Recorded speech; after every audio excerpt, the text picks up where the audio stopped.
आइए यहाँ कैलेंडर से थोड़ा और आगे समझते हैं।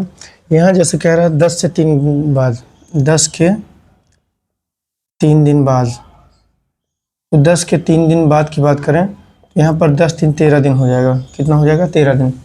तो हम ऐड करते हैं, पूरा जो है 13 हो जाता है। जैसे हमसे कहते हैं संडे,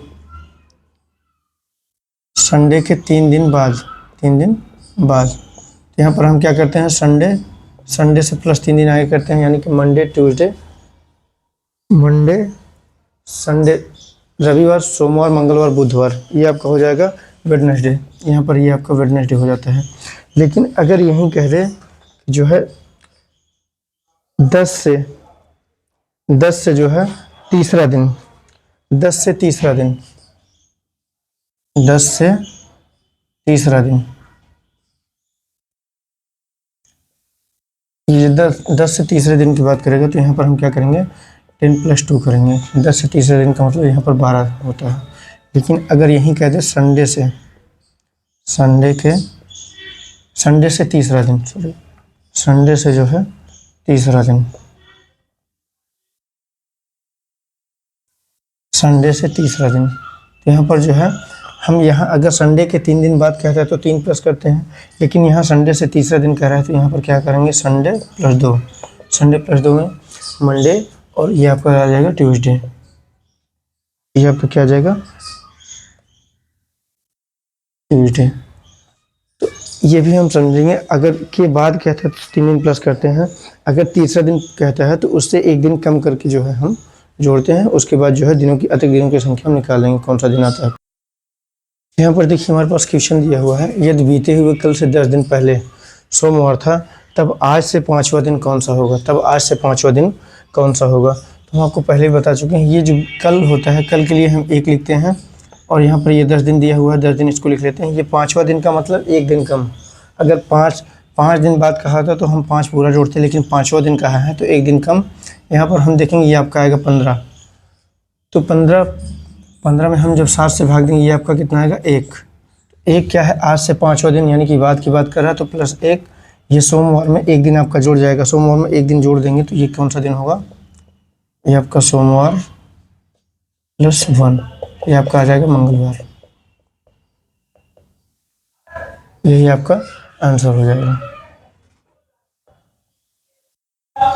अब हम आगे समझते हैं कैलेंडर में और क्या निकाल सकते हैं हम। आइए देखिए, आज हम इसके बाद निकालना सीखते हैं कि दिन, महीने, कितने दिन, कितने महीने, कितने वर्ष। ये मान लीजिए कि जैसे आज की तारीख जो है 5 तारीख 8वां महीना 2020, 5 तारीख 8वां महीना 2020 ये तारीख दी हुई है। और एक तारीख जो दी हुई है आपके पास यहाँ पर 4 तारीख 9 महीना सन 1996, ये जो तारीखें दी हुई है, तो इसमें हम निकालेंगे कि यानी कि 1996 से 4 तारीख 9 महीना 1996 में से 5 तारीख 8 महीना 2020 तक कितने दिन, कितने महीने, कितने वर्ष हो चुके हैं। तो इसको हम कैसे निकालते हैं? तारीख में से तारीख घटाते हैं, महीने में से महीने को घटाते हैं, वर्ष में से वर्ष को घटाते हैं। तो यहाँ पर 5 में से 4 घटाते हैं, कितना आ गया? 1 आ गया। और यहाँ पर देखिए ये आपका 8 है और यहाँ पर कितना है? ये 9 है। तो ये आपका घटेगा नहीं, तो हम क्या करते हैं? 1 वर्ष से उधार, यहाँ 1 वर्ष से यहाँ जब ये लेते हैं इसके पास, ये कितना हो जाएगा? यहाँ पर +12। 1 साल में महीने जब आएंगे, महीने के पास आएंगे, तो ये आपका हो जाएगा 12 8 20 महीने। 20 में से 9 घटाएंगे तो ये कितना हो जाएगा? ये आपका हो जाएगा 11 महीने। और यहाँ पर फिर बचा आपका 2019। तो 2019 में हम 1996 घटाएंगे तो 96 400, ये आपका हो जाएगा कितना? 23 साल। तो हम कह सकते हैं ये जो है, अगर 4 तारीख 9 महीना 1996 से 5 तारीख 8वां महीना 2020 तक कितने दिन, कितने महीने, कितने वर्ष हो गए? तो एक दिन 11 महीने 23 वर्ष हो गए। आइए इसको भी समझते हैं। ये देखिए, जैसे 10 तारीख 10वां महीना सन 2000 से, मान लीजिए कि जैसे आपका जन्म हुआ है 10 तारीख 10वां महीना सन 2000 को, और आज की जो तारीख है हम मान लेते हैं वो है 5 तारीख 8वां महीना सन 2020। तो हम ये आपसे ये पूछा जाता है कि आप जो है 5 तारीख 8वां महीना सन 2020 तक कितने दिन, कितने महीने, कितने वर्ष के हो गए। तो ऐसी कंडीशन में हम क्या करते हैं? यहाँ पर देखिए 5 में से दिन को घटाते हैं। ये 5 में से 10 को अगर हम माइनस करते हैं तो ये नहीं घटेगा। तो हम महीने से यहाँ से जो है महीने, 1 महीना यहाँ ले जाएंगे इसके पास, दिन के पास, तो यहाँ दिन मिलाएंगे। तो ये देखिए ये आपका है 8वां महीना। 8वां महीना जो है, 8वें महीने से जो पहले का महीना है वो जुलाई है, और जुलाई जो है 7वें महीने में कितने दिन आते हैं? 31 दिन। तो इसलिए यहाँ पर हम कितना जोड़ लेंगे? 31। 31 जब जोड़ लेंगे, 31 5 36। अब ये 31 5 36 हो गया, ये जो है 31 5 36 हो गया। अब 36 में हम 10 घटाएंगे, ये आपका कितना दिन आ गया? 26 दिन। 26 दिन के बाद फिर ये जो महीना है आपका, यहाँ पर कितना बचा? ये आपका बचा 7। फिर 7 में से यहाँ जब हम इसके पास लाएंगे तो ये कितना हो जाएगा? 12। तो 12 और 7 कितना हो गया? 19। 19 में से जब हम 10 को घटाएंगे तो ये आपका कितना आ जाएगा? 9। तो यहाँ पर देखिए ये कितना बचा, क्योंकि एक हम ले जा चुके हैं, एक यहाँ पर ले जा चुके हैं 12 महीने, तो ये 19, ये 2000, ये आपका आ जाएगा 19। तो हम कह सकते हैं ये जो है आपका आ गया 19 वर्ष 9 महीना 26 दिन। 19 वर्ष 9 महीना 26 दिन। आइए देखते हैं इसका जो है प्रयोग हम कहाँ करते हैं, ये कहाँ यूज में आता है। आइए देखते हैं, क्वेश्चन हमारे पास दिया है, यदि जो है 15 अगस्त, यदि 15 अगस्त 2003 को फ्राइडे था, यदि 15 अगस्त 2003 को फ्राइडे है, तो 15 अगस्त 2015 को कौन सा दिन होगा? तो ऐसे केस में हम क्या देखते हैं, यहाँ पर देखिए आपका मंथ और महीना और तारीख, ये मंथ और डेट जो है ये सेम है। यहाँ डिफरेंस क्या है? केवल हम डिफरेंस जो देखेंगे इसका देखेंगे ईयर का। जो ईयर का डिफरेंस देखेंगे यहाँ पर कितना आ रहा है? ये 12 ईयर आ रहा है, 12 वर्ष।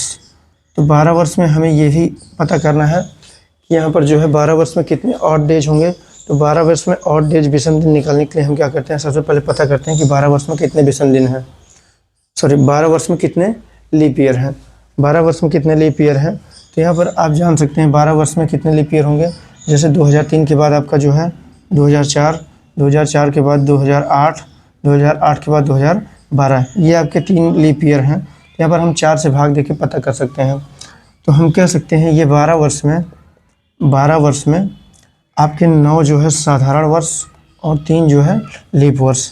ये आपका साधारण वर्ष, ये लीप वर्ष। तो साधारण वर्ष में जो अतिरिक्त दिनों की संख्या होती है, विषम दिनों की संख्या होती है, वो कितनी होती है? 9।